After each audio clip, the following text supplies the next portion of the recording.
At nais ko po kayo na makipagbukas sa inyong mga Biblia. Okay, Nehemiah chapter 8, verse 10. Ito po sinasabi niya sa Nehemiah. Sabi po dyan, do not grieve, for the joy of the Lord is your strength. Amen. Do not grieve, for the joy of the Lord is your protection.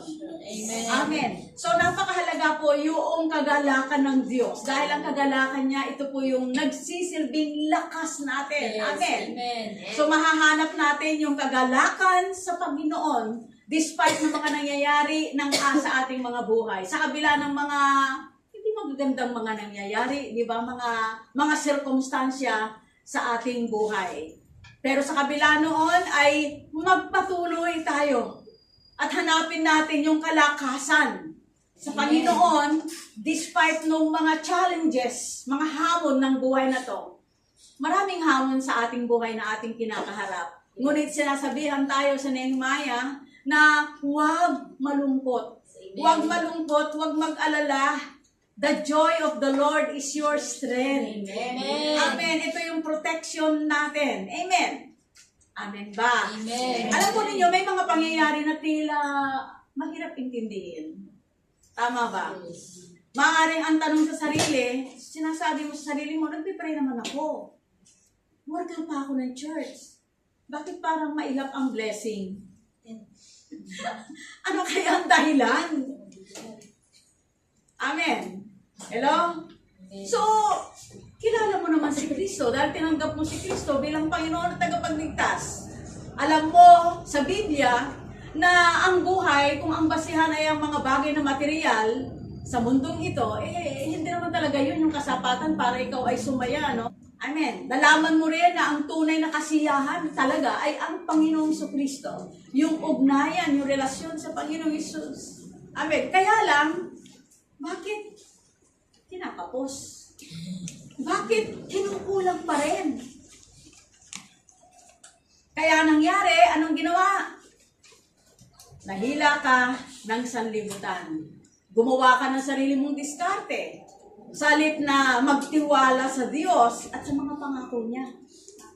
Nais kong basahin sa Haggai chapter 1, verse 2 up to 7. So dito po iikot yung ating pag-uusapan, yung aking ibabahagi sa inyo.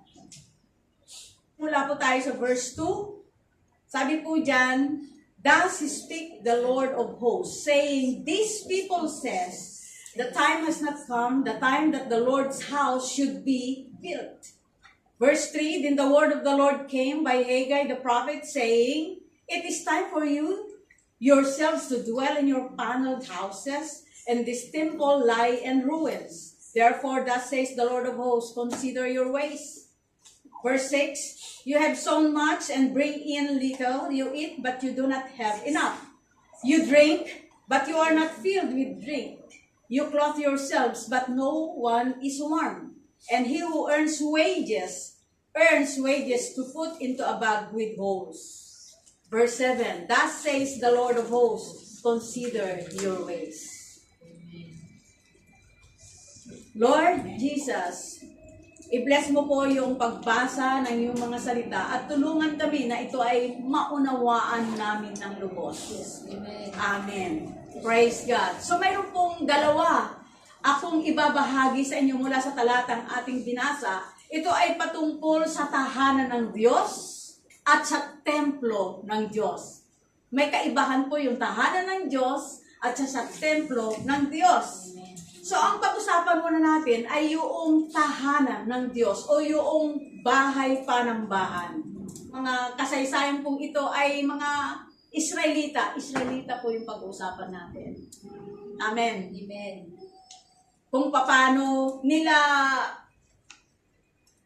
isinapamuhay yung salita ng Panginoong Hesukristo. So ang mga Israelita ay kumbaga nawala na yung kanilang pagtingin sa bahay panambahan ng Diyos. At ang kanilang pinagtuunan na lamang ay nalipat mula sa Diyos sa kanilang sarili. Yun po yung tiningnan nila ng higit. Yung pag-ibig nila at yung hangarin nila sa Diyos ay unti-unting humina, unti-unting nawala. Dahil yung focus ay nalipat na po mula sa Diyos sa kanilang mga sarili, sa mga Israelita. Now, alam natin na ang Diyos is everywhere. God is everywhere. Nasaan siya? Saang dako man, nandoon ang Diyos. Tama ba? Amen. At ang bahay ng Diyos ay ito yung lugar kung saan nananahan ng Diyos. Kung saan niya ipinapahayag yung kanyang kalooban. Kung saan niya ipinapahayag yung kanyang kaluwalhatian. So, ibig sabihin, ang hayaan, ang bahay panambahan ng Panginoon ay paglimot sa pagsamba sa Diyos. Amen. So, itong mga Israelita, nabaliktad na yung kanilang prioridad. Ano ba sabi sa salita ng Panginoon? Seek first the kingdom of God. And second is, love your neighbor as you love yourself. Amen. So ito po yung naging inverted na yung kanilang prioridad. Mas nauna na yung pangsarili kaysa sa Diyos. Now, kaya nga sabi rito sa verse 5 and verse 7, consider your ways. Sabi sa Tagalog, sabi niya ganun dito, ay isipin ninyo anong inyong kalagayan. Amen. Isipin ninyo ang nangyayari sa inyo. Yung po sinasabi sa salita ng Panginoon. Amen? Born again ka, kumilala sa Lord, naglilingkod pa. Pero, bakit ganun? Kumikita ka, pero kulang pa rin. Tapos pa rin. Hindi pa rin kasya. Pero Kristiyano to. Kaya sabi nga niya rito, umiinom kayo, kumakain kayo, pero kulang pa rin, hindi pa rin sapat. Amen. At ang sabi diyan, kumikita kayo. Sabi ganon, ngunit nahuhulog lang sa bulsang butas o sa buslong butas. Kaya nga sabi niya sa verse 5, sabi niya, isipin mo ang iyong kalagayan. Kumusta na ba kalagayan mo ngayon? Ito, pastor. Ito, pastor. Pastor. Isipin mo ang iyong mga bagay na nangyayari sa'yo. Bakit? Amen. Hello. Amen. Solid po yung pag-uusapan natin ngayon. Amen. Mula sa salita ng Panginoon. Amen. Luke chapter 12 verse 15 to 21. Ito po yung salita ng Diyos na pinadaan niya kay Propeta Hageo or Haggai. Now, ito naman yung sinabi ng Panginoong Hesukristo.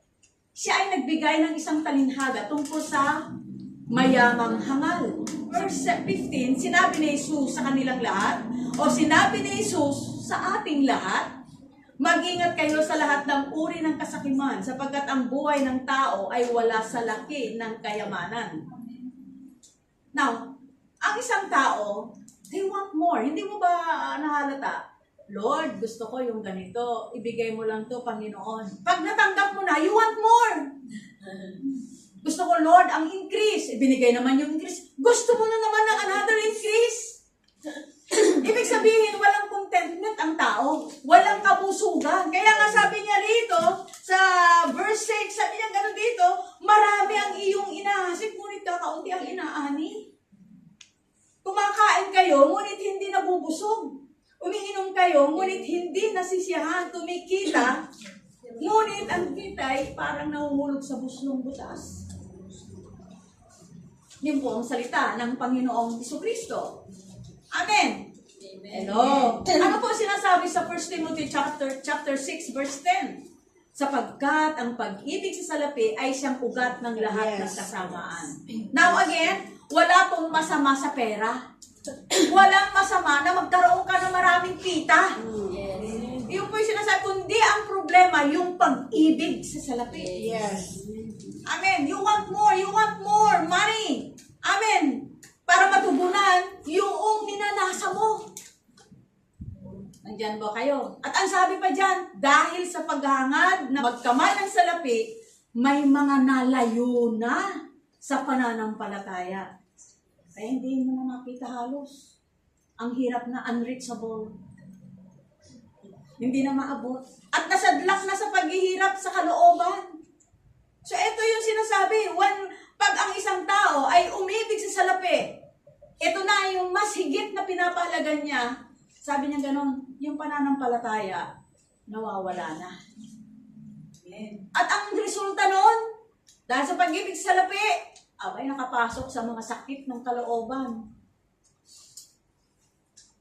Verse 16, tuloy ko ha. Sabi ni Jesus, at pagkatapos ay sinalaysay ni Jesus ang talinhagang ito, ang bukirin ng isang mayaman ay umani ng sagana. Ibig sabihin, nag-prosper talaga siya.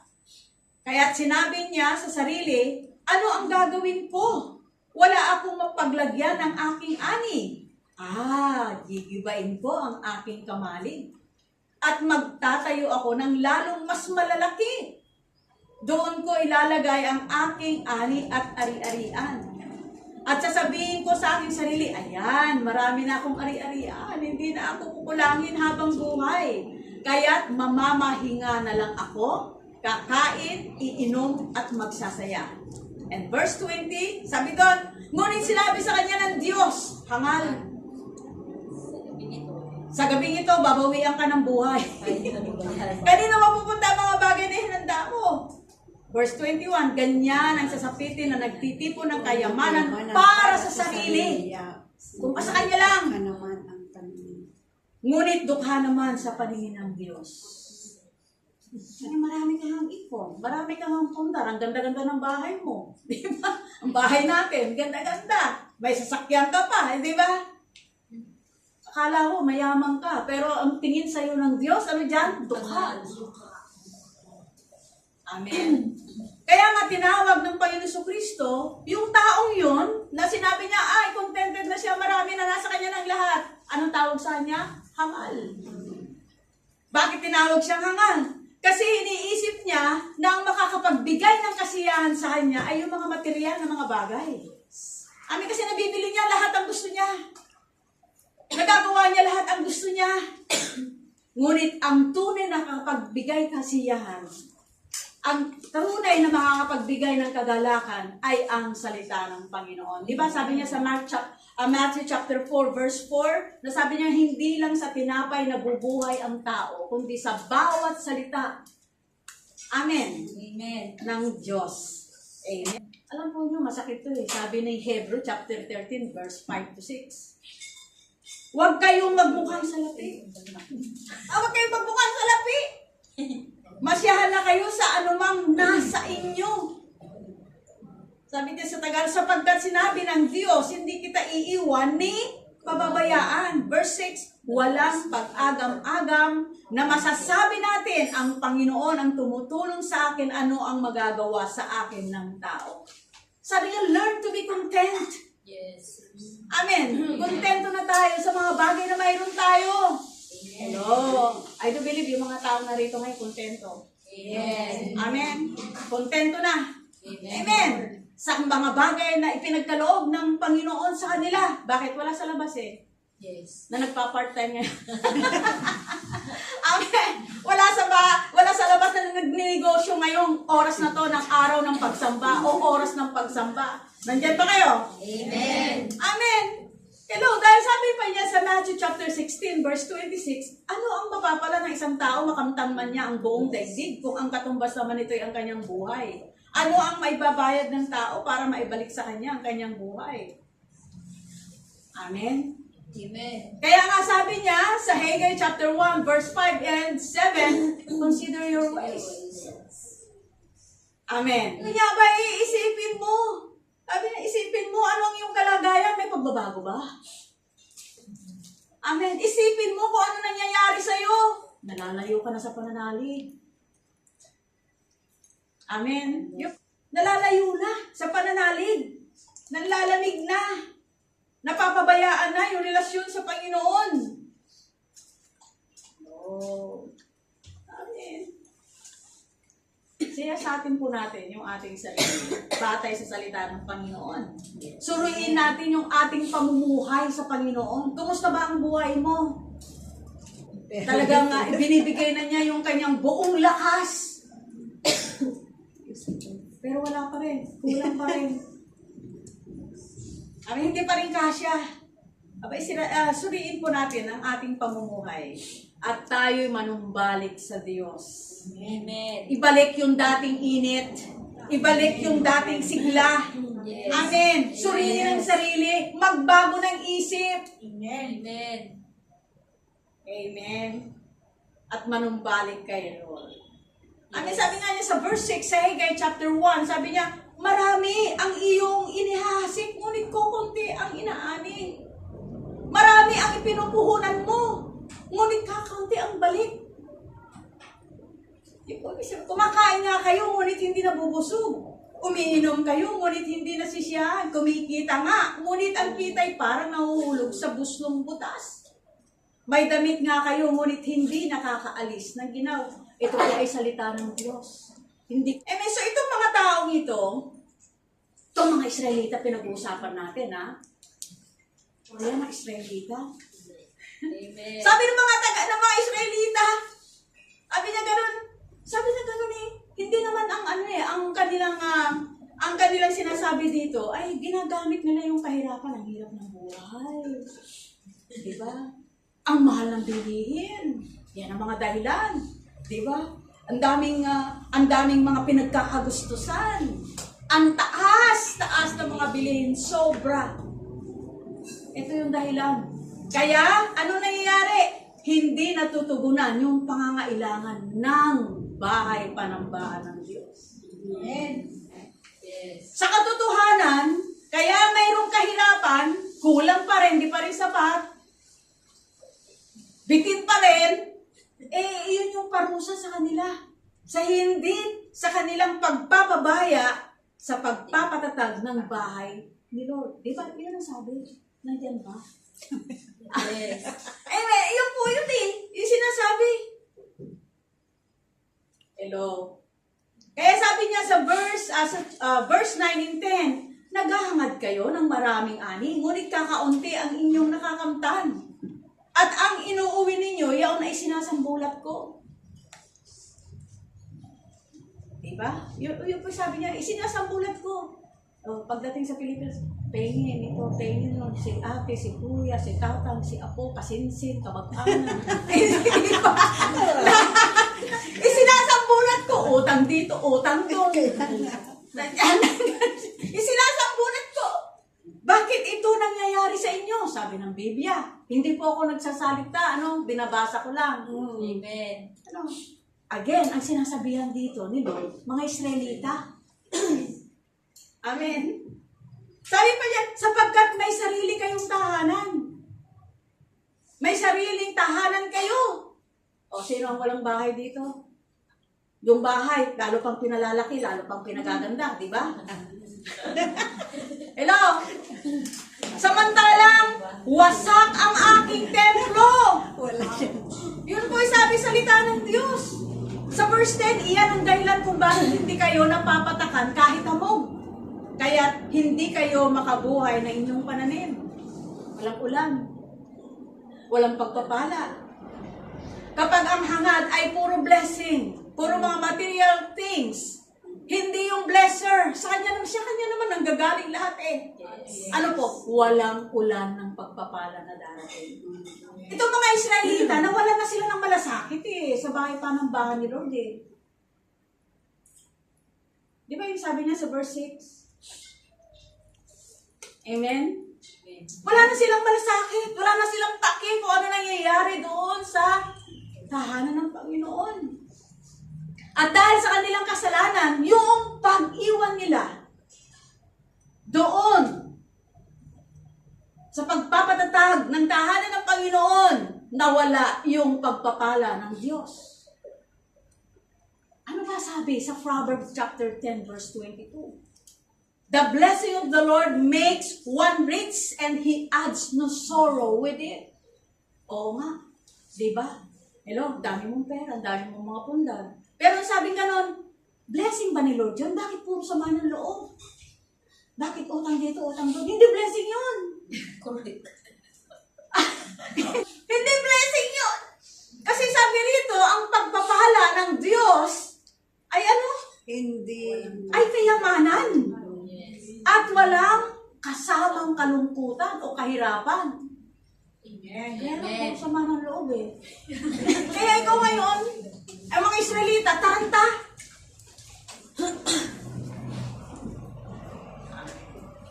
Kaya nga sabi ng Panginoon dito sa Haggai chapter 1, verse 5 and 7, sabi niya gano'n ba, dili-diliin niyo ang mga pangyayari. Dili-diliin ninyo ang mga nangyayari sa inyo. Kumusta ba? So yung mga Israelita, itinuon na lamang nila sa kanilang sarili ang lahat. Salit na sa Diyos. Amen. So naging mali yung prioridad nila. Kaya sabi dito, consider your ways. Isipin mo kung ano nangyayari sa iyo at yung resulta ng ginagawa mo. Sabi dito, consider your ways and the result. Kaya sabi niya, sa Haggai chapter 1, verse 2, thus speak the Lord of hosts, saying, these people says, sabi ni God, the time has not come, the time that the Lord's house should be built. Ang sakit naman ng sinabi ni God. Sabi niya ganun eh, these people, ang mga taong ito, salip na sabi niya, ang mga tao kong ito. Ang laki ng difference, ano? Yes. Ang laki mo, itong mga taong ito. Amen. Hello? Alam po niyo yung mga tao, yung mga Israelita, sila po ay gumagawa ng mga dahilan na ang tunog ay spiritual. Tunog ay spiritual. Diba? Hello? Yung mga excuses nila, sounds spiritual. Oo nga naman, spiritual. Diba? Kakulangan, kawalan, sounds spiritual. Pangangailangan, sounds spiritual. Amen. Hello? Nandyan ho ba kayo? Amen. At ang mga taong ito, hindi naman sila laban doon sa pagpapatatag ng templo ni God. Hindi sila laban doon, walang kontra doon. Kaya ang itinuturo nila yung panahon. Hello? Amen. Sabi nila, hindi na ba panahon? Because of their situation. Hello? They said, isn't God's timing to rebuild the temple? Walang panahon. Hindi pa time. Kailangan, ito muna. Ang mauna. Hindi pa panahon. Amen. Amen. So, ang mga Israelita, maraming oras ang ginugol para sa pansarili. Dami halos nasa kanila na. Ngunit walang panahon para sa Diyos. Amen. So, yung mga taong ito, sila po ay nawala na ng pananalig sa Diyos. Sabi ko nga, ay malaki ang kahibaan ng naniniwala sa utak lang yun kaysa sa nagtitiwala. Amen. So marami tayong alam. Naniniwala naman tayo na provider siya kaya lang nagtitiwala ka ba? Amen. Amen. Amen. Naniniwala naman tayo na hindi kita pababayaan, hindi kita iiwan, hindi ka magkukulang. Naniniwala ka dun kaya lang nagtitiwala ka ba? Doon siya nagsasabi. Yung may sabi ito. So sila ay nawala na yung kanilang pananalig. Akala nila nandun pa sila, wala na pala. Kaya sabi ni God sa verse 2, these people, itong mga taong to, salit na sabihin ni God, ang mga tao kong ito. These people is saying the time has not come. The time that the Lord's house should be built. Hindi pa panahon. So ang tinutulog sa nila, yung panahon, yung problema. Hindi pa panahon. Kasi maraming pangangailangan. Maraming kailangan tustusan. Yes. Maraming dapat gagastusan. Yun po yung sinabi rito. Amen. Kaya sabi ni God, itong mga taong to, sabi sa mga Israelita, sabi, ang mga tao kong ito, hindi. Bakit na sinabi? Na itong mga taong ito, kasi nakita niya yung kanilang mga dahilan na tila spiritual. Amen. Amen. Nakita niya yung mga dahilan ng mga Israelita at yung maling prioridad na mayroon sila. Na tila sila ay namumuhay na hindi tao ng Diyos. Kaya sabi nila, these people, hello, buti na lang, kayo. Amen? Hello, kayo ay, namumuhay na tao ng Diyos. Amen. Amen. They were not living like His people. So, ano po ang dapat natin gawin, mga minamahal? Ang dapat natin gawin ay magkusa tayo. Sabi natin, kusa. At magpatuloy na isaalang-alang natin yung bahay panambahan. Amen.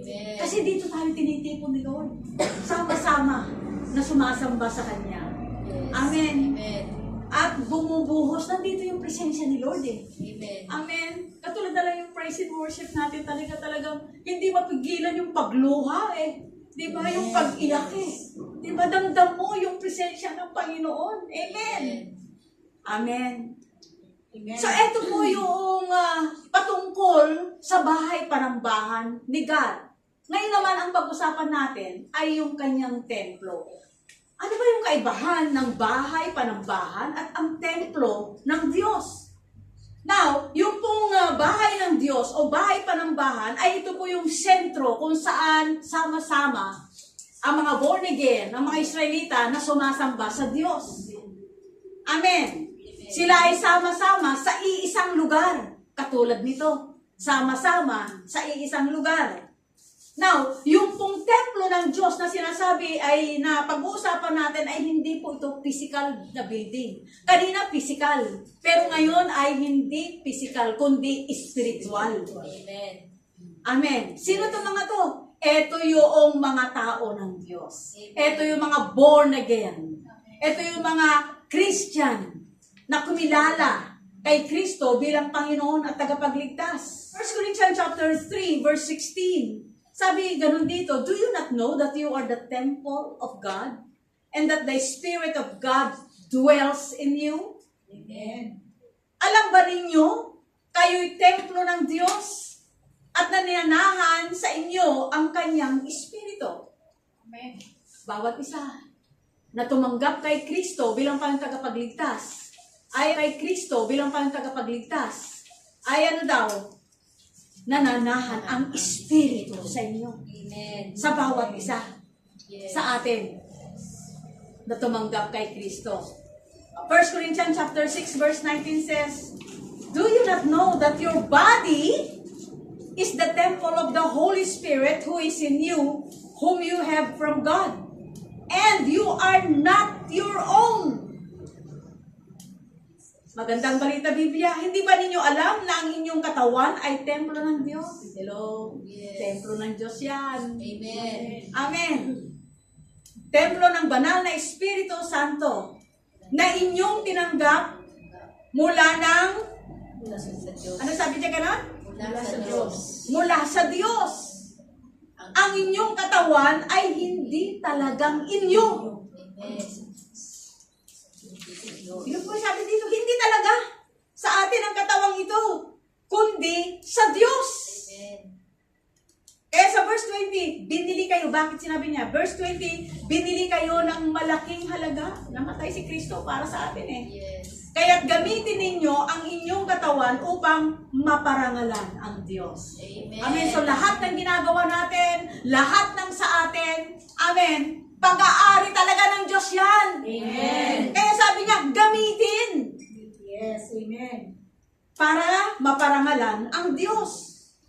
Gamitin ninyo ang inyong katawan. Ano ba ginagawa nito? Nagtatrabaho, kumikita. Tama ba? Hello, naglilingkod. Gamitin para maparangalan ang Diyos. Amen. Amen. At salamat sa buhay mo, nagpapagamit ka. Yes. Amen. Para sa karangalan ng Panginoon. Everything. Lahat na mayroon tayo. Amen. So kung ang Diyos, sabi niya rito, yung katawan natin ay talagang hindi atin, kundi sa Diyos, ibig sabihin, abay kasama yan, yung mga bagay na kinikita natin. Hindi ako magbibigay kasi pinagpawisan ko yan. Iba paano kung hindi ka napagpawisan? Iba paano naman yun? Amen. Hello? Paano kung hindi ka napagpawisan? Amen. So talaga lahat, sabi niya rito, gamitin ninyo ninyo ang inyong katawan upang maparangalan ang Diyos. Use your body. Amen. Amen. Hello? Sa paglilingkod sa ministeryo, sa pag-i-evangelize, sa pag-iimbita, gamitin. Amen. Amen. Lahat sa atin, wala tayong may pagmamalaki sa Panginoon eh. Amen. Amen. Sa Kanya lahat. Amen. Kaya sabi niya rito, balik tayo sa kay chapter 1, verse 5 and 7. Consider your ways. Isipin mo kung ano ang iyong kalagayan. Nasaan ka na? Amen. Isipin mo ang nangyayari sa'yo. Yun po sabi dito. Amen. Amen. Tandaan po natin, dalawang bagay po yung itinuturo sa atin. Amen? Huwag pabayaan ang bahay panambahan ng Diyos. Amen. Amen. Amen. Hello? Pangalawa, huwag pabayaan yung kanyang templo, ang ating katawan. Yes. Amen. Dahil binili po tayo. Binili ito ng napakalaking halaga at magbigay ng karangalan sa Diyos. Amen. Amen. Yes. Ang Diyos po ay nananahan sa ating puso. Amen. Amen. So, ang dapat na number one aim natin ay gawin natin yung ating katawan na karapat-dapat, kalugod-lugod. Amen. Amen. Na tahanan ng banal na Espiritu Santo. Hindi kung saan dinadala. Yes. Hindi kung ano-ano ang ginagawa. Amen. Dahil tahanan niya ng banal na Espiritu ng Diyos. Kaya ang sabi sa Romans chapter 12 verse 1, present your bodies a living sacrifice bilang handog, banal, katanggap-tanggap sa Diyos, which is your reasonable service. Amen. So tandaan po natin, 2 beses sinabi ni Lord, consider your ways. Ibig sabihin, mag-isip at tumigil na. Sa matagal mo nang kinabibisihan. Sa matagal mo nang inuuna at hindi siya. Amen. Amen. Kaya sabi niya, consider your ways. Amen. Suriin ang iyong buhay ayon sa salita ng Diyos. At mamuhay na nakakalugod sa Diyos. I-align po natin. Ayusin natin. Itama natin yung ating prioridad. Realign. Pag sinabi mong align, pag sasakyan ka, alam po ninyo ang sasakyan. Pag yung gulong niya ay medyo tabi, naku, delikado yun. Amen. Kailangan ipaayos mo para maganda ang takbo. Yes. I-realize natin, ayusin natin yung prioridad natin. Ayusin muli yung iyong schedule. Ano ba dapat unahin? Sabi kasi ng mga Israelita, sarili muna, saka na ang bahay ni Lord. Amen. Pero ang sabi ni Lord, ibigay ang unang bunga. Ano yung unang bunga? Tithes. Ibigay ang unang bunga, ang tithes. Amen. Amen. Upang matugunan ang alin? Ang pangangailangan ng bahay panambahan. Amen. Amen. Pangalawa, gamitin ang iyong katawan upang maparangalan ang Diyos. Diyos. Amen. Amen. So, huwag po natin kaliligtaan yung dalawang bagay na ito na sinasabi sa atin sa araw na ito. Amen. Tugunan natin yung sinasabi ng Panginoon, yung bukas puso na sinasabi rito, na dapat ay alalahanin natin yung bahay panambahan ng Diyos. Amen. Amen. Amen. At ayusin yung ating pamumuhay. Amen. Na magbigay ng karangalan sa Panginoon. Amen. Amen. Praise God. Hallelujah.